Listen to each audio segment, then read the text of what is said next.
دي القصة الكاملة للماتش اللي بايرن ميونخ لقن فيه ريال مدريد دارس تكتيكي. النتيجة النهائية ما تقولش الحقيقة كلها. الفريق صاحب الأرض كان بره الماتش تماماً. الموضوع كله كان خطة محكمة مبنية على كام أساس هنشوفهم دلوقتي.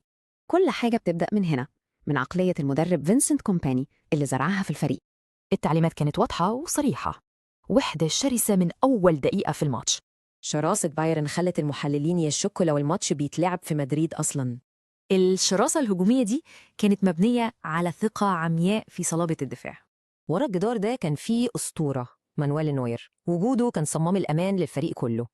تصدياته المهمة هي اللي سمحت لخط الدفاع يلعب متقدم ويضغط طول الوقت.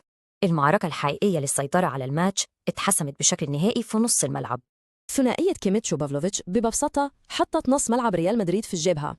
بالقاعدة الدفاعية المتينة دي لعيبة بايرن المبدعين كان عندهم كل الحرية في الهجوم، بس كان في لاعب بالذات هو اللي خطف الأضواء وقدم حلول هجومية ما بتخلص. أداؤه ليسي كان أسطوري وكان كابوس مستمر لدفاع ريال مدريد طول الماتش. لما كل الأجزاء دي تتجمع، النتيجة هي اللي المحللين قالوا عليها أفضل كرة في العالم. يعني الخلاصة في الخطة دي عقلية قوية، خبرة القايدة، سيطرة تكتيكية، ولمسة إبداع. الفوز ده ما كانش مجرد فوز عادي، لا، دي كانت رسالة واضحة لأوروبا كلها. الأداء ده بيسيب سؤال كبير، هل إحنا بنشوف بداية عصر هيمنة جديد لبايرن في أوروبا؟